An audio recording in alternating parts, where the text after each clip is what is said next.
Welcome back, everybody. It's a brand new episode of 5 Minute Majors. I'm your host, Derek Harper. Let's dive right into it. I don't expect it to be super in depth because you'll have to go to my story on juniorhockey.io for that, for all the details. But boy, oh boy, I mean, I can't even keep up with it. I'll be honest. With the trade deadline coming up for the CHL, between World Junior Championships and the trades and other news. There's been so much. And honestly, like I've said in the past, I think this is going to be one season for the ages.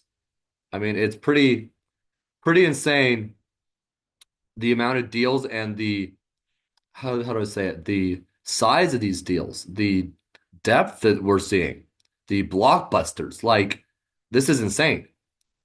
A Preds prospect, Tanner Molendyk, he is on the move.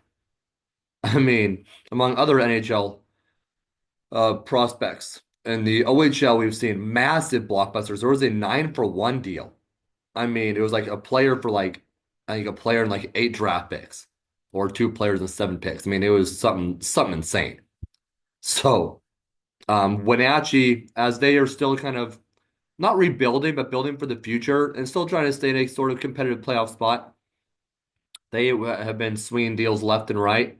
But Bliss is a great general manager. I expect them to be definitely a great team soon. It'll take them a few years, obviously, to build up to be a contender, but they know what it takes, and they've shown the fans what it takes. So I expect them to be a contender in the next 5 years, um, maybe sooner. They have a great coach, they have good players, and they're developing players. They're making sure to have some veterans on the team, as well as that younger depth that's going to grow up.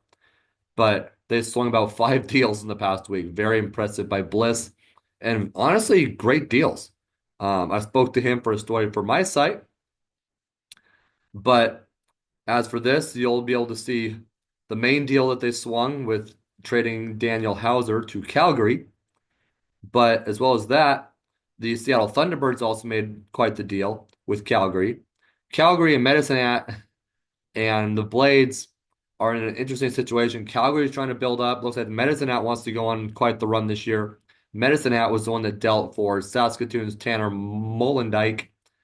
Um, they also acquired, or Calgary acquired, Sawyer Minio, a Canucks prospect. So there have been quite a few moves these days. It's interesting to see. So I expect Calgary and Medicine Hat. Those are 2 teams to watch, especially Medicine Hat. Um, Calgary, they could do something. They have been that team in the past. It's been a pretty competitive postseason team. The Winterhawks waived a player. They let a player go, but they haven't been too active on the trade front there. The Tri-City Americans made a deal the other day, but we'll also touch on the CHL's top 10 power rankings and all of the top players of the week, all that sort of thing. So, Wenatchee, in addition to all the trade news, Evan Friesen, with his incredible performances these days, he was named the WHL Player of the Week. So, congrats there as well. Prince George, they were scheduled to go up against them Wednesday night.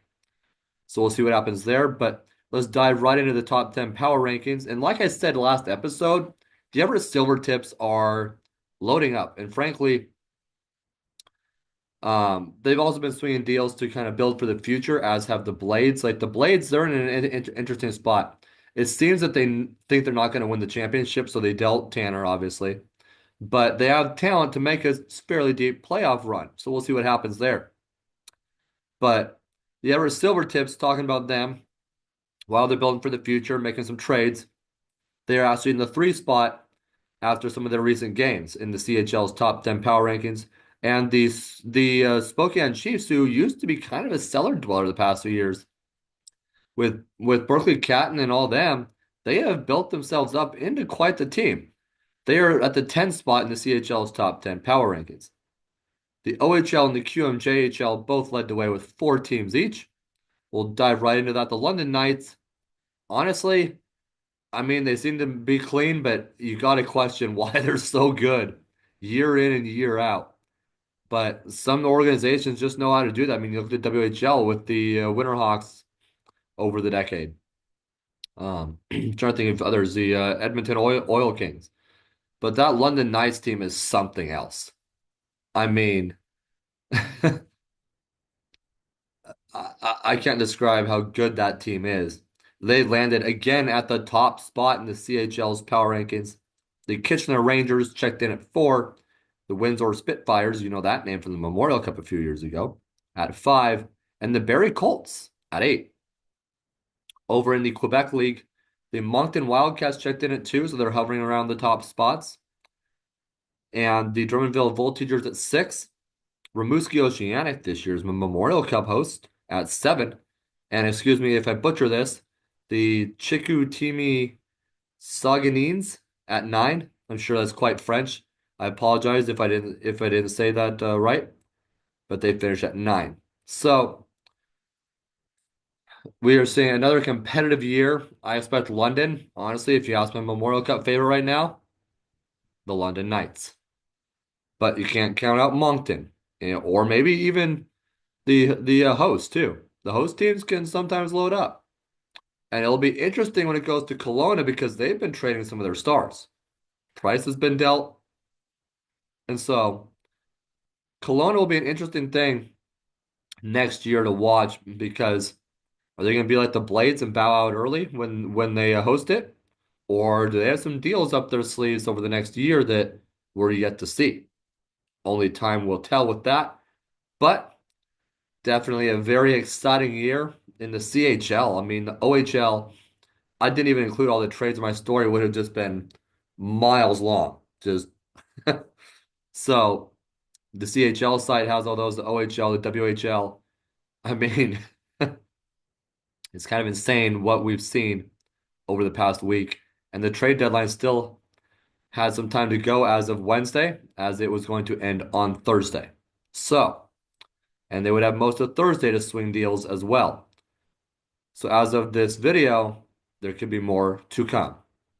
We'll catch you up on any more future moves in the next episode. We'll see.